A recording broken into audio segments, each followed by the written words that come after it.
ರೈತರು ಕಂಗಾಲಾಗಿದ್ದಾರೆ. ಹೈನುಗಾರಿಕೆ ಮಾಡಿ ಹಾಲಾಕಿದ್ದಾರೆ ಡೈರಿಗಳಿಗೆ. ಕಳೆದ 8 ತಿಂಗಳಿಂದ ಒಂದು ನಯಾ ಪೈಸಾ ಕೊಟ್ಟಿಲ್ಲ. ಅದರ ಮೇಲೆ ಅವ್ರ ಜೀವನ ನಡೆಯೋದು. ಹೊಲ ಗದ್ದೆ ಬಿಟ್ರೆ ಕಮರ್ಷಿಯಲ್ ಆಗಿ ಅವರಿಗೆ ಹಣ ಸಿಗೋದು ಇದೊಂದೇ ದಾರಿ. ಅದಕ್ಕೂ ನೀವು ಕಲ್ಲಾಕ್ಬಿಟ್ರಲ್ಲ ಸಿದ್ದರಾಮಯ್ಯನವರೇ. 750 ಕೋಟಿ ಬಿಡುಗಡೆ ಮಾಡಬೇಕು. ಬಿಡುಗಡೆ ಮಾಡದೆ ಯಾಕೆ ಅಲ್ಲಿ ತಂಪು ಪ್ರದೇಶದಲ್ಲಿ ಆರಾಮಾಗಿ ಕೂತಿದ್ದೀರಲ್ಲ? ಕೇಳ್ತಾ ಇದ್ದೀರಿ ನಮ್ಮ ಪ್ರಶ್ನೆ. 108 ಆಂಬ್ಯುಲೆನ್ಸ್ ಸಂಬಳ ಕೊಟ್ಟಿಲ್ಲ 3 ತಿಂಗಳಿಂದ. ಆಂಬ್ಯುಲೆನ್ಸ್ಗೆ ಸಂಬಳ ಇಲ್ಲ ಅಂದಮೇಲೆ ರೋಗಿಗಳ ಪಾಡೇನು? ನೀವು ಅಲ್ಲಿ ಆರಾಮ್ಸೆ ರೋಗಿಗಳು ಪರದಾಡ್ತಾ ಇದ್ದಾರೆ, ಆಸ್ಪತ್ರೆಗೆ ಅಲದಾಟ. ಸಿದ್ದರಾಮಯ್ಯನವರು ಮಜದ ಆಟ, ಮೋಜಿನ ಆಟ. ಇದು ಬೇಕಾ? ತೆಂಗು ಬೆಳೆ ನಷ್ಟ ಆಗಿದೆ, ಪರಿಹಾರ ಸಿಗಬೇಕು, ಹೋರಾಟ ಮಾಡ್ತಾ ಇದ್ದಾರೆ, ಪರಿಹಾರ ಇಲ್ಲ.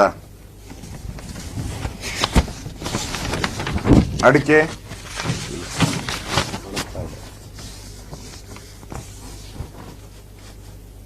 ಅಂಗನವಾಡಿ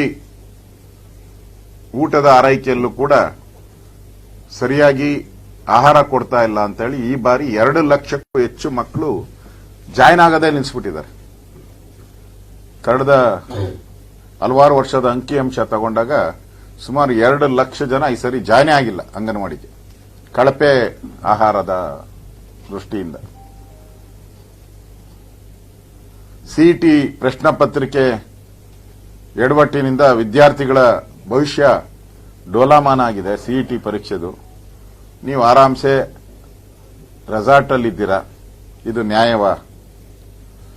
ಮತ್ತೆ ಕಾಂಟ್ರಾಕ್ಟರ್ಗಳು, ಕರ್ನಾಟಕದ ಬೆಂಗಳೂರು ಮಹಾನಗರ ಪಾಲಿಕೆ ಕಾಂಟ್ರಾಕ್ಟರ್ಗಳು, ನಾವು ಕೆಲಸನೆಲ್ಲ ಸ್ಥಗಿತ ಮಾಡಿದಿರಿ, ಬಿಲ್ ಕೊಟ್ಟಿಲ್ಲ ಅಂದ್ರೆ ನಾವು ಕೆಲಸ ಮಾಡಲ್ಲ ಅಂತ ಕೆಲಸನ ಸ್ಥಗಿತ ಮಾಡಿದ್ದಾರೆ.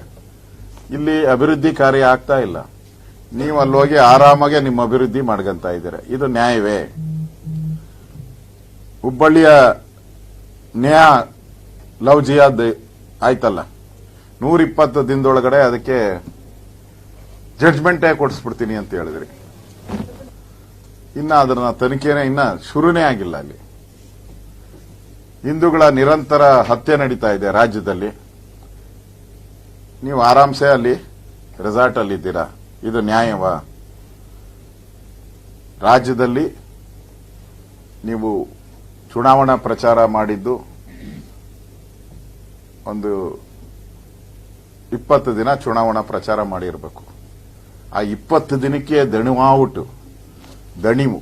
ದಣಿವು ಬಾಯಾರಿಕೆ ಎಲ್ಲ ಆಗಿ ನೀವು ರೆಸಾರ್ಟ್ಗೆ ಹೋಗಿದ್ದೀರಾ. ನಮ್ಮ ದೇಶದ ಪ್ರಧಾನಿ ಲೀವ್ಗೆ ಹೋಗಿದ್ದೀರಾ. ನಮ್ಮ ದೇಶದ ಪ್ರಧಾನಿ 10 ವರ್ಷ ಒಂದಿನ ಲೀವ್ ತಗೊಂಡೆ ಕೆಲಸ ಮಾಡ್ತಾ ಇದಾರಲ್ಲ ದೇಶದಲ್ಲಿ. ಹೆಂಗ್ ಹೋಲಿಕೆ ಮಾಡ್ಕೊಂತೀರಾ? ನಿಮಗೂ